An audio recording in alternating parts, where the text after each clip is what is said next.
Hello, everyone. Today, I have a really, really special guest with me. And I say really, really special because I think, Brian, you've broken the record of a guest who's been on this podcast the most amount of times. I'm honored. Yeah, I think honored. this is your third time coming that's right. on. Yeah. Yeah. We've got the Brian Reeves today, the original man who I've connected. Oh my God. I think it was like in 2014. I remember I talked to you on my first podcast. Was it like almost 10 years ago or something? Holy, is that right? Oh my God, that's something wow. like that. Yeah, because I remember I talked to you, and this was before you were with Sylvie, your current partner, right? Yes. So how long you've been together? We've been together for 8 years.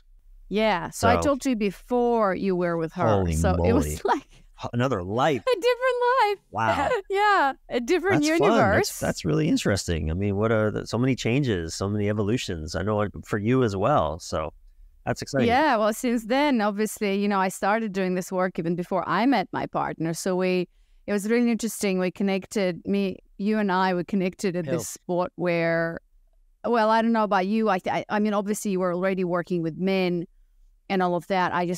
I wasn't yet. I was just exploring this whole subject of, femininity, masculinity, relationships, polarity, like all of that. Yeah. So I was just curious, in interviewing you, and then look at us. Now I'm married. I have 2 kids. I've got a whole business around that. Goodness.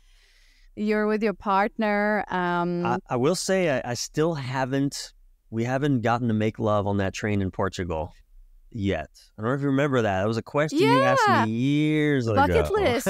Bucket list. Yes. Every time I think of Portugal, so we've made love in a lot of places, Sylvie and I, but not on a train. It's still on the bucket list. That and seeing the Northern Lights. That's it. Yes, because I remember I was interviewing men and I was asking, what's on your bucket list and all of that. So, wow. So welcome, Brian. So ladies, this is Brian Reeves. The original, at least my original, there's so much I've learned from you, Brian, over the years. And I really wanted to thank you for contributing to my knowledge and understanding of men, and for all the work that you are doing, you have been doing, you're currently doing with men. I know you're still working with men, after so many years. So do you want to just quickly introduce yourself, and then we're going to get into the juicy subject that I know all of my women are waiting to hear about? Yeah, sure. Well, gosh, I mean, I'm now pushing 50, Anna. Believe it or not. Wow. I mean, I guess we would have met when I was. You've got a whole beard and I got the grays. The gray hair. Silvers are coming in big time. Yes. And I don't know that that's that important, except to say that 30 years ago I went into the military, and it really it was an incredibly painful and disconnecting experience, and I got out in my mid-20s and just was a disaster with intimate relationship with women. I just had no idea how to do intimate relationship well, and I really wanted to do intimate relationship well. I really thought that I should just be natural at it. With 2 moms and 3 sisters, and I should know what a woman wants from a man, and I was clueless. I had no clue. And so I just, disaster after disaster. And anyway, in my late 30s, I started studying intimacy and intimate relationship and what's really going on there. And now, I've worked with couples.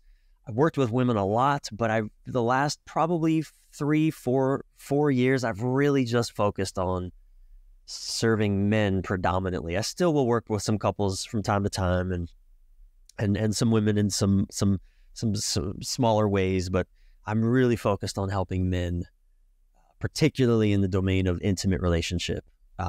So, if you're listening and you're connected to a man who might be struggling in intimacy, hopefully maybe he knows it. Particularly, that's a little easier to talk to the guy that knows he's struggling.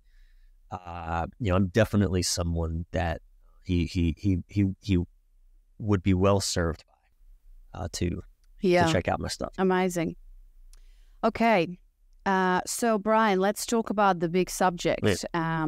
The biggest complaint that I hear, not from my women who work with me because they've transcended that, but from all the women on the Instagram and in the media and like all of that stuff, is that we're all the good men and men are not doing the work, and basically men are weak and we're all fucking doomed. Yeah. You know, I work with, this is coming specifically also from women who I work with, or the typical woman I work with who is very successful. You know, she is at the top of her game. She's independent. She's made all the money. She's bought the table. Like, she's bought the house, you know, like the whole shebang. So their biggest complaint is that men are weak. They're not doing the work. They're irresponsible. And basically almost like that, I think to the point of complete desperation and the point of giving up completely on love and men and relationships. And obviously that's what I'm working with them towards. They're completely afraid, because I know this is total BS. But I wanted to get you here on the podcast because I think that women are thirsty and starving to hear from men and who can tell them that this is not true. Yeah. Like, totally not true. Yeah. So let's get into that, because I know you said, you know, your biggest, obviously your passion now and what you're doing is serving men, and there's so many layers that we can dig in and we don't have enough time. Maybe we can do like a series or something, but let's talk about the most important thing. What do you say when you hear a woman say, you know, men are not doing the work, men are weak, are responsible, they got to wake up, all of that? How would you even start this conversation? Where would you begin? Yep. I hear it all the time, indeed, as well. And there's a few things that I'll say. First off, what I'm fairly confident, most women are just looking for one guy. They're just looking for one. They don't need the entire world of man to be doing the work, to be, I mean, look, yes, we do. We all need that. But I mean, when it comes to being in an intimate relationship, you're just looking for one guy. There are good men absolutely everywhere. Now, some places there may be higher concentrations of what, and we'll talk about what do I mean by good men in a moment. But well, here's the other thing that I will say about that, is that there is an epidemic of how would we say, prolonged, perhaps perpetual adolescence in men. You know, I find typically that men don't start hitting the limitations of their adolescent ways of thinking and being in our modern world until their late 30s at the earliest. And for many men, it's in their 40s. Some men never really start hit the limitations, or at least when they do hit the limitations of their adolescent ways of being, and we can talk about what I mean by that as well. But some men never do the work of becoming true adults.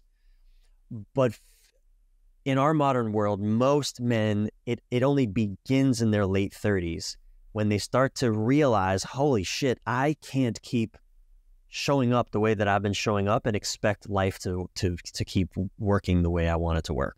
You know, for relationships, I can't just keep trading in one woman for another. I can't keep blaming her for all our problems. I can't keep avoiding conflict, avoiding responsibility for my impact on the dynamic. Like, again, for a lot of men, that if they're lucky, they begin to wake up to that in their late 30s.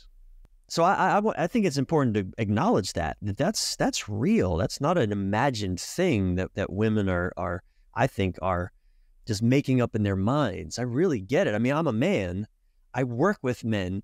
One of the greatest challenges that I have in working with men, Anna, is that men don't trust other men. True. Like, it's a common idea that women don't trust men. But well, women don't trust women. True. Well, when it comes to men, same that we never talk about, and maybe it's the same in women's work. Mm-hmm. Men don't trust other men. And why don't we trust other men? Because we've never felt safe with other men. Because, again, we're surrounded by men who are perpetually stuck in adolescence. So, again, I think that's important to acknowledge. Right? Women aren't imagining this. Now, that said, in my experience, having worked with men, all over the world, and I genuinely believe that inside the heart of damn near every man is a so-called good man that really wants to succeed at showing up for relationships, showing up for love, showing up for his children, his intimate partner, his community. Like deep in the heart of every man lives that blueprint. And, you know, when I said that, I think a lot of men don't start coming into, you know, hitting the limits of their adolescence till their late 30s. Oftentimes it's relationship with women that causes men to realize, holy shit, yeah, I can't keep doing things the way I've been doing it. Now, they may keep trying for another 10, 15, 20 years. So anyway, again, there's a lot more I could say about that, but let me just stop there. Yeah. Thanks so much for sharing that. And I really appreciate that you're recognizing that women are not imagining this. And maybe in my, you know, as I was listening to it, I'm like, all right, maybe I should also be a little bit more, how to say, I guess, validating women's concerns, that I don't like make them feel like they're crazy. Although I'm a huge believer in, like, you create your own reality, right?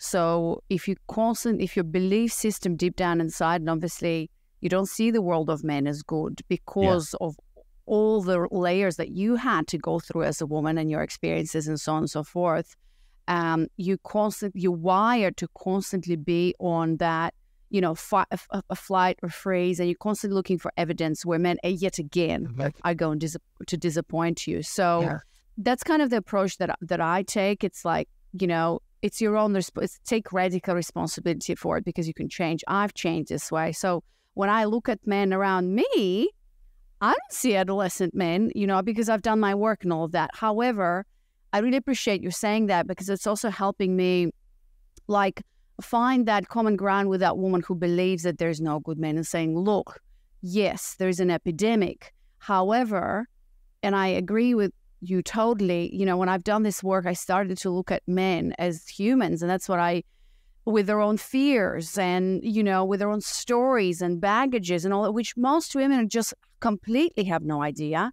And when I work with women and go through this process, they almost like start to open their eyes and to look at the guy across from her when she goes on a date, not as this guy who's like ego-based, just wants to make cash, wants to get into my pants and fuck off, but actually looks at a guy of like, okay, here's a human, right, with a story. And there's always a reason why this guy even goes to, you know, or doesn't know how to communicate. Or as you say, there's a whole story. So where I want to go from here, Brian, is I actually want to talk to you about the reasons why there is this, when you say epidemic of prolonged adolescence in men. It's also really interesting. You know what I thought about when you talked about it is, developmentally speaking, girls mature earlier than men. So I'm wondering, what are the main reasons that you see or know of that men have such a, you know, prolonged adolescence period? And then is that in any way related to women? I mean, girls maturing faster than men. Like, do we see the same trajectory, or is it like completely unrelated? I'm not sure. That's a huge question, and a really great question. And I certainly share some thoughts and ideas about that, because I want to comment also, Anna, on what you just shared about like mindset, the importance of mindset. Because I agree with you 1,000%. In a sense, we do. What's that old saying? We don't see the world. No, we don't describe the world we see. We see the world we describe. Right? We don't describe the world we see. We see the world we describe. So I agree 100% in the sense that a woman who is captured by cynicism is likely to see she is likely to just be waiting for a man to disappoint her. And newsflash, every single fucking man is going to disappoint you at some point. Every one of us. I disappoint my wife pretty sure on a daily basis. In some way. I'm saying. Yeah, my husband is the same. I just told him yesterday, I'm like, oh shit, you can't do anything right today. And he just looks at me and laughs. Yeah. And I'm like, yeah. Well, that's, laughter is a great medicine for relational. practice from being in success. So it doesn't serve to buy into the story that there are no good men anywhere. That's 1,000% true. What I think is more interesting, a more useful question, is not like where are all the good men, but it's how do I discern when I'm with a man who's really ready for a relationship? Mm-hmm. How do I discern when I'm with a man who's really ready for a relationship? When I'm with a man that I like, who's really ready for a relationship? I think that's a far more useful and interesting and meaningful, helpful question to live inside of, versus, where do I find good men? Again, that's just as a setup for disappointment and cynicism and ongoing frustration, rather than. So how do we answer that, Brian? What's your take on that? And I want to talk a little bit about the second question you just asked. I think we'll find our way into this, because I do think that boys, on balance, we are taught that we don't need to take responsibility certainly not for the way we impact women. I think that shows up in all kinds of ways. Just even from how we're taught not to cry as kids. No, I know these things are shifting largely. I think a lot more parents these days are kind of cooking in emotional intelligence into their children more and more. But, men of their 30s and 40s and 50s, or I'm sure a lot of your listeners are looking for men in their 30s, 40s, and 50s. These men grew up in an era where we were literally taught it's bad to be a girl. It's being a girl, and by being a girl, I just mean having feelings, crying, prioritizing how we feel about something versus the outcome we're striving for, right? That all of that is somehow bad. And so we get into relationship, and that's the water we swim in. And we learn that from a young age. And one of the things that a woman taught me a long time ago, an old friend of mine, we were talking about things women learn growing up. She said, my mom taught me two things about men. Number one, don't depend on a man, right? Don't depend on a man, what's inherent in that, but be responsible for yourself. That's grown-upness right there. Be responsible. That's grown-ups are responsible. But the other thing she said she was taught is don't inconvenience a man, right? Don't inconvenience a man. Now, men, we weren't taught the second thing, don't inconvenience a woman. We weren't taught that at all. In fact, we might have been taught, be responsible for yourself, be your own man, grow up, put your big boy pants on, don't cry, do what you got to do to get the job done, etc. We were taught, don't depend on anyone. That we were taught. What we weren't taught is don't inconvenience a woman. If anything, we were taught, take everything you can get from her and give as little as you can to, get away with whatever it is you're trying to extract. Again, not in that exact language, but certainly, I remember the phrase in high school, I learned the phrase pussy whipped. You ever heard that phrase? Yeah. Don't be pussy whipped. Don't let her get one over on you. That was part of our lexicon. It was part of our programming as young men. And so let's come back full circle now to that question, how to know when you're with a man who is truly ready to be relational. I've been using that term a lot in my work lately, being relational, because a lot of us men were not taught how to be relational. And I think women, there's the female chemistry, the biology. Women are biologically, I think, gifted in a sense to be more emotionally attuned and connecting and concerned and interested, and whereas men, we weren't. So that shows up in our relationships, and so men really have to learn how to be relational, and they have to be willing to learn how to be relational. And I think this, when women say there are no good men, what I really hear in that is I can't find a man who's willing to be relational with me. Yeah. And so how do you discern, like, say you start to date a guy and, you know, things progress or whatever, right? Like you're dating a guy. How do you discern when a man is ready for a relationship? One of there's two things you can do pretty quick. One is communicate what's true for you. Say what you want. You know, if you're clear you want a commitment, say that on the first date. Say that before you even go on a date. Not saying I want a commitment with you, man, but just I'm clear in what I want. What I want is a long-term relationship. That's what I'm here for, or whatever it is. I mean, whatever. Be clear in your own vision and sharing that. That's one possibility. Another is set boundaries early.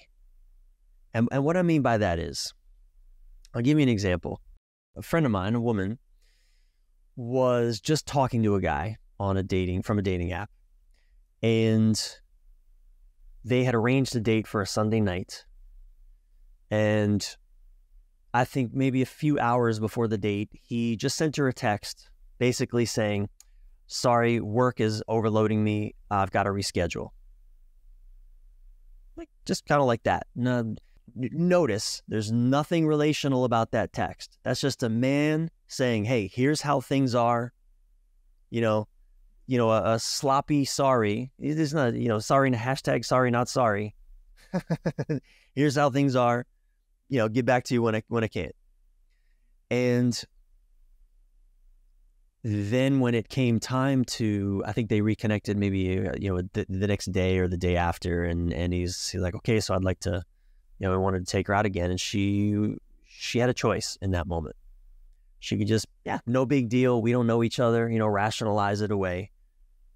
Well, let me pause there. I mean, Anna, if that happened for you, I'm genuinely curious. Like, how would you feel in that interaction? I get this question all the time from the women that I'm working with. And look, I mean, I think it's really interesting, your approach and how you working with men and how you're advising to, and like, I'm curious, what would you say to that friend? My hunch is that you would actually tell her to communicate how she felt when he did that. He had to cancel. I mean, someone would come to me and say, he said, he invited me on a date on Sunday, and then I didn't hear from him at all until, like, I don't know, 2 hours before, and I had to get, like, whatever, right? So what you're describing, I think, like, obviously he let her know that he's canceling, and he said sorry. Yeah.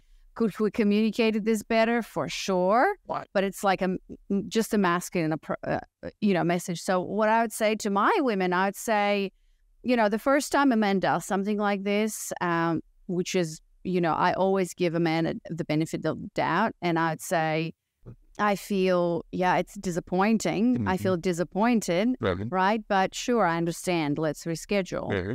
And then we reschedule. Now, if that continues to happen, or if a man, because one-time scenario, or like if a guy doesn't, because women say, oh, he didn't text me for 2 days or 3 days. Right. Like, who knows what might be happening, right? Yeah. So not getting into your head about this and letting go. But if it happens the second time or the third time, or like if it's a pattern, then you have to communicate your boundaries and how you feel. Hey, and I teach a whole shit sandwich. Hey, John, I'd really looking forward, you're a great guy, whatever. However, when you're canceling and this is a pattern, it doesn't feel good in my body. And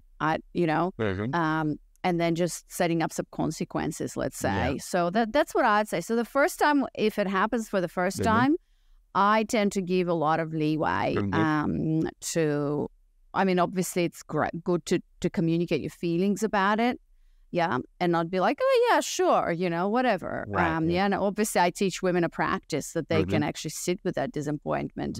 Because, it's really interesting. I'd be interested to talk to you about, because, there's all kinds of situations. And I know that women tend to over-communicate their feelings sometimes when, dramatize and make a whole big deal out of it and whatever. So I first and foremost teach them to take that into their own bodies and to feel what they're feeling instead of reacting, like simply just reacting based on what's happening in the moment. You know what I mean? So that's how I would answer that. Well, what about you? Well, a lot of overlap here for sure, because simply just reacting, probably that reaction is not going to be very skillful. And I'm a strong stand for skillful communication, for communication that's actually helpful. That's putting demands on each other. That's a non-starter. Even in long-term relationship, I don't like it when my wife tries to put a demand on me in any domain. I don't even know anything. That's the masculine value. Don't tell me what to do. It can get triggered.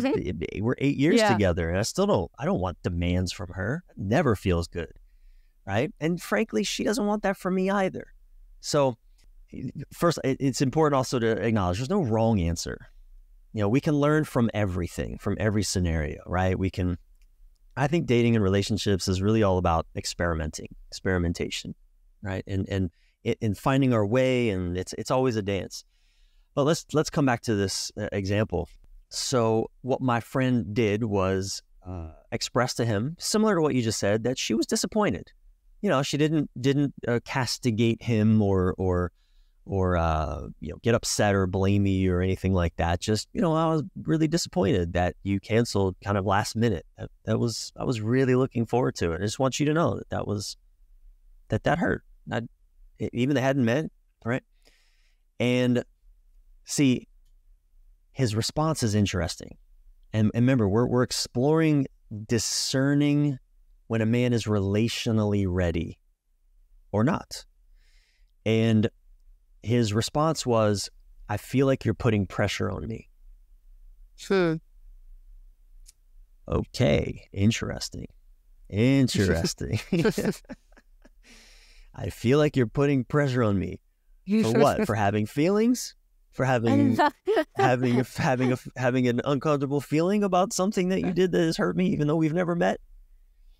Now, again, and I don't have a crystal ball. I can't make any decisive conclusions about the scenario or this guy's. Look, my wife thought I was a flake for the 2 months we were in conversation before we actually met in person, because I would disappear. I mean, we were just chatting on Facebook, and then we had a phone call while I was literally driving through the desert of Nevada, and I called her, and I kept dropping signal because I didn't have signal in the desert. I would only get it intermittently. And after like 3 times, we talked maybe 20 minutes. After 3 times getting dropped, my signal disappeared, and I slept in the desert that night. I didn't have a signal, and I just never called her back. She thought I was the biggest flake. There's probably I had the same experience with my husband. I mean, our first sex was terrible. I was like, this guy has got no game. Right. Like, what the hell is going on? Like, he was working with me in the same co-working spaces in Colombia where we met, and like never totally. I'm like, all right, I'm done with this guy. Like, this is not But because I gave him a lot of chances, and because I was focusing on myself, I was also focusing on other men. Right? Like he wasn't the one. Different opportunities and different situations presented themselves where this man really stood up. Stood out, stepped up. And I was like, whoa, this guy is different, you know? So he caught my attention in the right moment in time. So, I mean, relationships and dating is just so nuanced, right? That's why I hate all of these like texting guides and freaking 10 red flags, and it is so individual and so nuanced that you really gotta work with every situation to see what feels good for you. Because I always say a red flag for one woman can be a green flag for another. I mean, obviously there's common red flags, like don't send a dick pic before you've even met. Like, obviously don't, but there's all these things that we need to talk about. Okay, so back to you. The guy says, I feel pressured. I feel pressured, right. And again, I ain't got no crystal ball. I don't know. This was only even maybe a few weeks ago. So who knows? I mean, maybe these two will still end up together. I don't know. But that's at best a yellow flag that tells me immediately this guy is probably going to struggle to be relational, right? I mean, and again, I'm not criticizing this man. I mean, I struggled to be relational. Hell, I still sometimes struggle to be relational with my wife. I mean, it's not that goes away, but relational just means willing to lean into the whatever arises in the relationship. It's like the willingness to just tussle, right? I once heard a wise old man gave advice to a friend of mine at his wedding. He said, your marriage is a power struggle, and your marriage is over the day one of you wins. Right? Marriage is a power struggle. The marriage is over the day one of you wins the power struggle. I thought that was actually really wise advice, because a man who is not relational is a man who will just take power, assume power. It is mine. I have the power here. What I say goes. And any way that you might try to influence me or give me any feedback about my behavior, my impact, how I'm showing up, at least how my behavior impacts you, like any kind of, not criticism, but feedback that you may give me, I'm not open to. Don't want to hear it. That's your fault. That's your problem. Feelings aren't facts. All the things that men and some women, for that matter, do to dismiss, to not be relational. That's taking power. Now, other men completely surrender their power, just give it all away, have no backbone, have no opinion, will just say whatever you want them to hear, until even you might find out later that actually what he said isn't true for him, but he has no backbone. He couldn't be honest about what was true for him. And so he acquiesces power. That's not sexy. That's also ironically not relational. Right? So, I mean, these are the things that I'm talking about when I'm pointing at being relational. Like, is a man just willing to be in an uncomfortable conversation with me? I'm a fan of getting into uncomfortable conversations as soon as possible. Not by being demanding or, there's ways to do that skillfully, and there's ways to do that. There's lots of ways to do that unskillfully. It's so interesting. I just want to comment on that. I just recently went to a Tony Robbins event, and it was amazing. Out of the 6,000 people there, 3,000 of them were men. And it was so interesting. I don't know if you've done any of his events or whatever, but there was this exercise, the Wheel of Life, which I'm sure you're familiar with. Oh, I haven't. Yeah, I did that at Tony Robbins at a Day with Destiny. Yeah, years ago. I know the whole thing. I have my own story, but let's hear yours. Yeah. So I'd be curious. Actually, so it's a theory that I had in my mind. Good. The Wheel of Life, and I was actually really curious and interested to look at statistics in terms of what areas of life, because, you do the whole Wheel of Life and you measure, and there's 7 areas of life, like finances, your health, your relationship, like love and connection, all kinds of things, right? So 7 areas of life. I was curious to see if there's any research, or if research could be done in terms of men versus women. What areas of life do they measure that is the least, let's say, developed?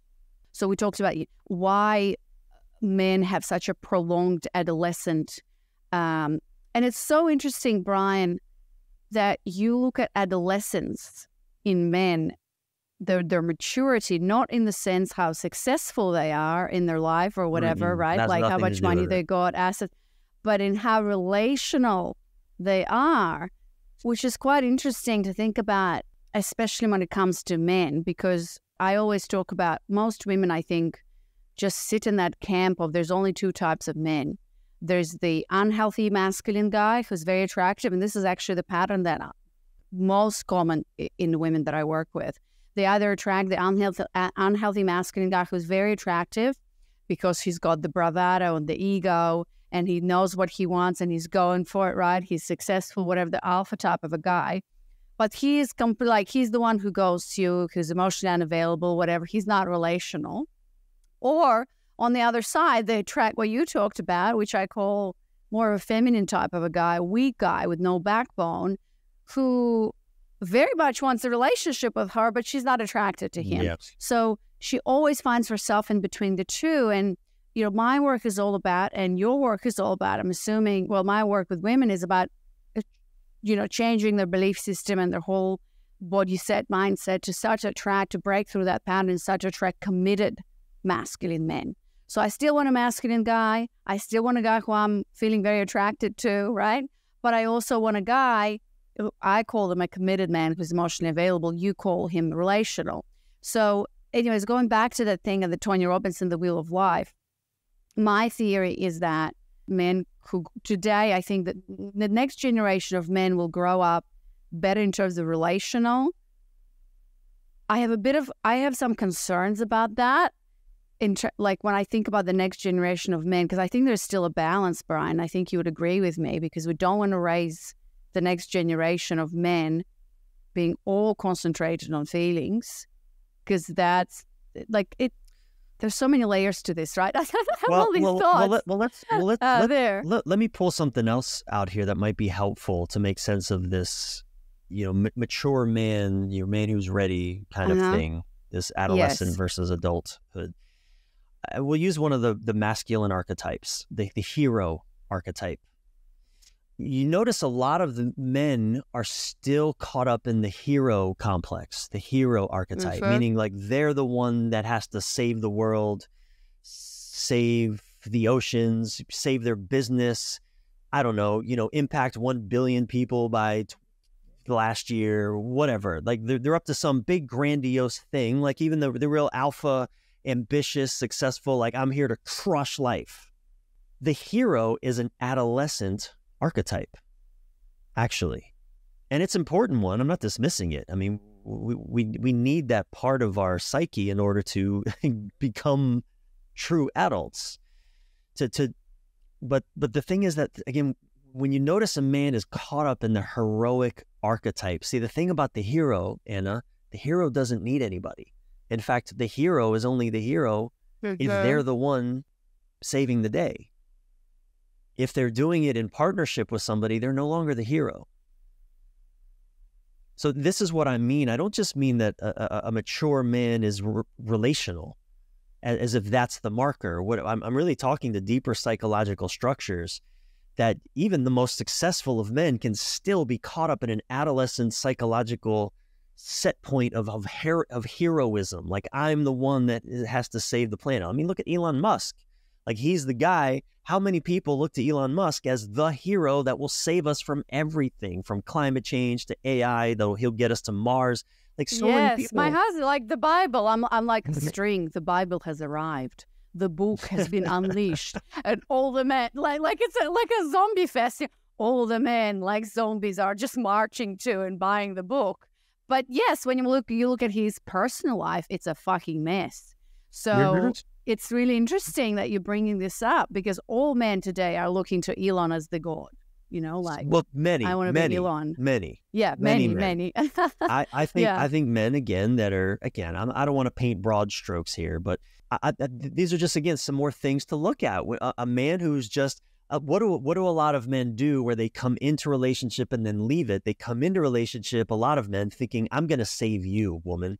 Like, I'm your savior. I'm the white knight on my horse, or how's it go? The knight in shining armor on the white horse, riding in to save you. I mean, this is, again, the alpha man, the bro, the guy who's like, you crushing it. He's like, I'm here to save you. I'm going to rescue you from whatever life you thought you were going to live, and I'm going to bring you into my world. Oftentimes, that guy, when he starts actually getting in a real human relationship with that woman, he's like, yo, peace, I'm out. I got a world to save out here, and you, woman, are in my way. I met a man on a whitewater rafting trip last year, who hedge fund manager, owner, manages hundreds of millions of dollars, and he's on a big mission to do some big saving in the world. And I guess I'm mindful, I want to not give away too many details. But anyway, this man is, let's just say he's helping children in the world, big time, lots of money, and he has a partner, a woman who's not involved in his business or anything. And you know what she wants, Anna? She wants to help one child. She wants to have a child. Well, this man doesn't want to have a child because he's too busy saving hundreds of thousands of childs, at least in his own mind. Notice, it's so interesting to me, that's so fascinating to me that this man is, and by the way, his partner wasn't on this trip. She wasn't with us. He wasn't bringing her. My partner wasn't either. So I don't even know what that really means necessarily. I don't know why I'm making a point of that. But in my conversations with this man, I noticed, again, he's so focused on his mission. And by the way, he loves Elon. loves Elon. Like, literally, this is the guy that told me Elon is going to save us from climate change. Yeah. Okay, look, great. I hope so, because there's problems here. My sense is we have to do this as a collective. It ain't going to be Elon coming up with some idea to save the day. That's what the movies teach us. That one guy, you know, Ethan, is it Ethan Hunt in Mission Impossible, Tom Cruise's character? Like, he's the guy that saves the fucking day. And that's what men look up to, the heroic archetype. It's really interesting you bring up Elon because, you know, back to what I started talking about the Wheel of Life. Yeah. I was sitting there, and obviously there are so many, like, you know, there's like the platinum members, the diamond, whatever. Yes, yeah. And I bet if my hunch is that if there was some sort of a research that would look at what areas of life are less developed for what gender, my bet is that, especially for the successful men who've like achieved, right, and in the 30s, 40s, whatever, the relationships are going to be the least developed, you know, developed. Where they feel like they, you know, have success there. And I think that relates to the adolescent. I like that you bring up the hero archetype, and that is adolescent. Adolescence is like the milestone or the developmental journey that happens after childhood and before adulthood. And when I look at Elon, I don't look at him in a dismissive way. Like, I understand why my husband and that guy look up to Elon because of this guy is unbelievable. I mean, he is a lot of people say he's a genius in terms of, look, he's brilliant. There's no doubt about it. He's very intelligent, no doubt. Yeah, productivity, efficiency. Holy shit, he built the rocket for inarguable. Right. $10 million less dollars than whatever. And the guys look at, they're like, whoa, he fired like half of the stuff at Twitter, whatever, right? Yeah. But so we just look at one aspect of it, which is the adolescence, the hero, like it's the hero guy.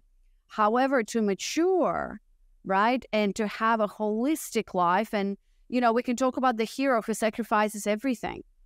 And then there's a question like, well, do you need to sacrifice everything in order to save the planet? So I definitely see that there's this whole hero thing. But when we look at, I guess, what's the next archetype of a mature man? It would be like the king, I would assume, right? Who goes beyond the hero, whatever. It's the guy who still achieves, who still succeeds, who still has a kingdom, right? And the lands, and you know, he's the king, he's the leader, and the king is someone who possesses this kind of like, I guess, majestic quality of more of like relational, I suppose, and bringing in more integrated feminine into his body, where he's not just like feelings don't, like, you know, I saw Arnold. Yeah, the movie Arnold. The documentary. Yeah. Mm-hmm. I love the documentary, but he's like, fuck feelings, you know, like, get up and fucking go. And all the men are like, yeah, Arnold, let's go. So the king is the one who's integrated, who's mature, and whose relationship dynamics are, because at the end of the day, all these guys who are successful and rich and whatever, not all of them. A lot of them are very unhappy. And Tony himself says, you know, success without fulfillment is failure. And here we are, right? But I want to acknowledge that part of adolescence and the guys who, that's why I think one of the reasons is why it's late 30s that they come to this, because in their whole 30 years of their life, they're trying to achieve, they're trying to build something of themselves. You know, it's the cash, the properties, the real estate. They're in a heroic mode. Yeah, maybe it's like, can you work on both at the same time? I definitely think so. And I definitely think you should be aware of that for sure. So, but I also understand why it's happening. There's nothing wrong with great achievement. Nothing at all wrong with any of this. I agree. Elon's a brilliant man. Wisdom, I don't know. You know, I have my own opinions about relational. Not really. He's one of the biggest trolls on the fucking planet when it comes to social media. He's not a very, you know, he's not thoughtful about what he says out of his mouth. That is what adolescents do. Adolescents don't really think about the impact of their words on the world around them. They don't take responsibility. So Elon's brilliant, but wisdom, that's arguable. That's a whole other conversation. Does the man have wisdom?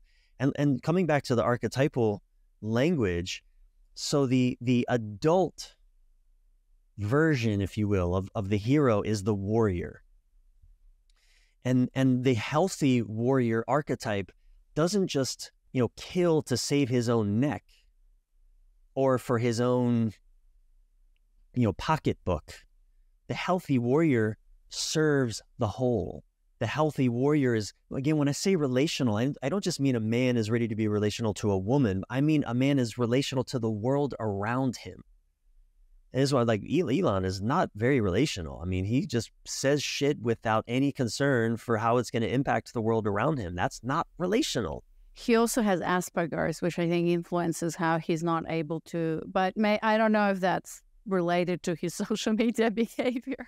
Look, but I know he's very bad at reading like social cues and shit because he has a condition. He clearly hasn't learned that his words have real impact and that matters, regardless of the cause of it, whether it's Asperger's or just, he's still pissed at his father, who knows? But he hasn't learned that his words have impact. And men who are not relational also don't want to take responsibility for their impact on the people around them. Come back to my friend who that date was canceled on the last minute. Again, I mean, to your point, you do have to be careful. You don't want to put too much into someone you've never even met. I mean, should you trust someone you've never even met with your vulnerability about what just happened for you? Look, everyone's got to find their own way. I would never advise this way or that way. But if you want to find out if someone's really ready to be relational, be honest about what comes up for you, right? When you canceled at the last minute, I just want to be honest, I was really disappointed. It kind of hurt. It was, again, I don't know what you got going on. I respect it. Sorry to interrupt. So this guy was like, ooh, feels like pressure. So it's like, ooh, yellow flag. Is this guy even relational? And that's how you would know. And that's what I would, I always talk to women. Give men chances, set boundaries, and see how they react. Because that's going to tell you 100%. Whether he listens, whether he respects your boundaries, or what's coming up for you, right? Exactly. So how would a relational man, right, a man who's ready and willing to be in a relationship and can deal with a woman's emotions and how would he respond? Like, what would be a very green flag in this situation? Simple. I know. I'm sorry. I'm sorry. That sucked. I didn't want to do that either, and I apologize. And let me make it up to you. Period. It's that simple. It's just it's like a recognition that you're right. I'm sorry. That was kind of a dick move to do it at the last minute. Even if I had to, even if like in my mind I had no choice. I had a big deadline. I had this. I had that. I knew I had to do it. But you know what? I still get that would have, if I was in your shoes, that would have sucked. I would have been disappointed too.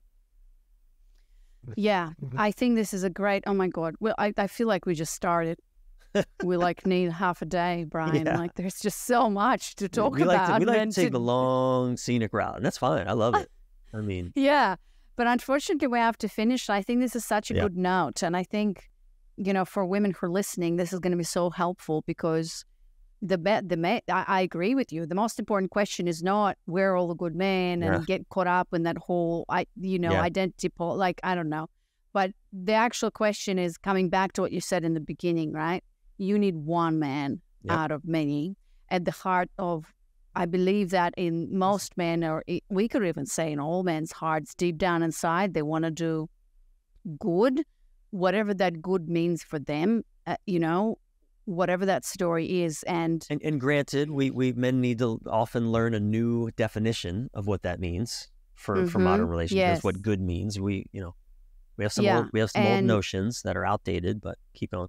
Yeah, for sure. I mean, I always tell women to look beyond what's on the surface. Look beyond, I talk to women about layers of limiting beliefs and generational trauma and what we carry as women from our mothers and grandmothers, right? Who told me do not depend on a man because her husband was always drunk, beating her out of whatever at war, right? So on the men's side, there's the same story, all the traumas that have been passed on and stuff like that. But then, so coming back to the actual most important question, which I think is so great that we've, identified it on this episode, which is how do I discern when I'm with a man who's ready for a relationship, right? Because that's the most important thing. And if you discern it early on, then that's going to save you a lot of years and a lot of stress and a lot of drama.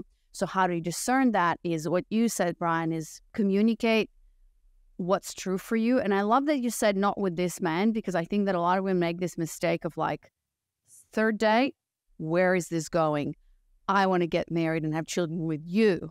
But I think it's really important to, like, you know, state in your dating profile on Hinge or whatever, you know, looking for a long-term relationship. And most men know that women just want a relationship, you know what I mean? So a lot of the times, I mean, yes, you have to communicate, especially if you just want something casual or whatever.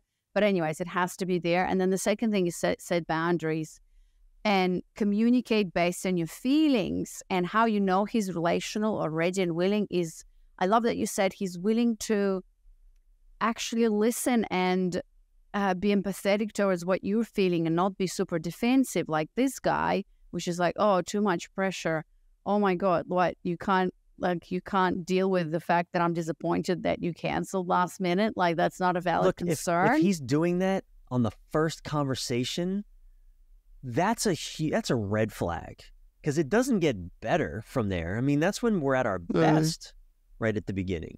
That's what I say. Again, I'm totally willing to be wrong about that. I have no idea how this is all going to play out. Well, you know, I'm such a big proponent of giving men chances, you know, because like, who the hell knows? I mean, he may be in between me. I mean, yes, I totally agree with you. Like, if that's drama or too much pressure right away, like that, okay, you know, I'm always like, I always say go to at least 3 dates with a guy.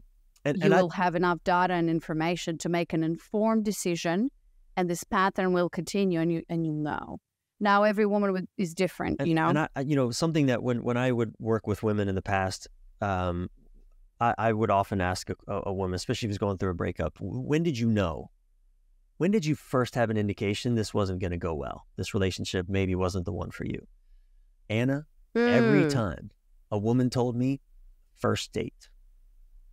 Oh, wow. Something happened on that first date where I knew in my bones that this, I'm talking about relationships that would last 2-3 years, maybe not 30-40 years, but, you know, relationships that women were in for years. They just, I'm not saying, to your point, Anna, we can't make sweeping conclusions. My wife thought I was a flake for 2 months. Yeah. Every situation is different. You might know, or that might be just a kind of false sense. Just a moment. You don't know. Just a moment. Yeah, but how you know is how it's in that dynamic that happens between you and him, and how you feel about his behavior and about what's happening when you're interacting with him. And I wanted to say one other thing, if I may. Yeah. I think a lot of men think this too, but we think that, you know, we need the partner who's reading all the books I'm reading, who's going to all the workshops I'm going to, who, you know, healed his childhood trauma, has done all the ayahuasca that I want to do. You know, and that's not really true. That's not what makes for good relationships. In fact, some of the worst relationships are people that are in that work together, but they still can't be relational with each other. They are making the relational breakthroughs. You know, you have someone that's just willing to lean in, even if it's a little, you know, I mean, I'm feisty. You know, my wife and I, we're feisty with each other, and we tussle sometimes, but we're both in the relationship. We're relational with each other. We're constantly leaning in and saying, like, all right, let's get through this. Let's figure it out. Like, that's gold. That's what makes for a thriving relationship. Yeah. It's the willingness to step up and to compromise and to be in it, right? Instead of just checking out. Definitely. Totally agree with you. Yep. I mean, that's definitely one of the pillars of success of my marriage, because we don't check out. You know, I do my own work. He sits with his stuff. He might need a night to kind of toss and turn and, you know, like marinate on it. And then in the morning, you know what? I think you are right. Yeah. It's like rolling my eyes, like, really? Like, so anyways, Brian, thank you so much for coming on the podcast. I know we're going to have a juicy conversation on your podcast. That's right. I'm really looking forward to it. Yep. And for all the women who are listening to your wisdom and want more of it, because I know, you know, you have such an awesome, like, Instagram. You also have a podcast. So where can they, or you obviously if they know men, because sometimes I get questions like, oh, who are the guys for men? And I'm always, I always have a few, you're included, who are doing great men's work. Mm-hmm. So where can they find you? I wrote a book called Choose Her Every Day or Leave Her, it's also for women. I didn't just write that for men, and that's a really great place to dive into my work, and it's called Choose Her Every Day or Leave Her. You can find links to that on my website, brianreeves.com. It's Brian with a Y, Reeves, REEVES.com. I mean, you can pretty much find everything through my website. I'm on Instagram. I'm on TikTok. Never thought I'd be there, but I'm there. Wow. Yeah. That's a big move for a 50-year-old man. Yeah. Or you're not 50 yet. Are you 50 yet? I'm 49. Nope, not quite. Okay. Knocking on the door. Yeah. For a 49-year-old man being on TikTok. It feels amazing. like I'm hanging out on the playground without my kids around. I will admit. It's a little strange at times. But Facebook, YouTube, all those. But again, you can find all those links on my website, as well as links to my book, including the audio book. And that's, if you're with a partner who's interested and open, get the book, not for him, get it for yourself and leave it around the house. I can't tell you, Anna, so many men have come into my work because their wives bought the book and were reading it. And then the guy just picked it up. He was curious. What is this? Buying a book and then handing it to him, that often doesn't really go well. Yeah. That tends to not go very well. But anyway, yeah. Cool. Always a pleasure, Anna. All right. Thank you so much, Brian. We'll keep in touch. Thank you. Thank you. Take care.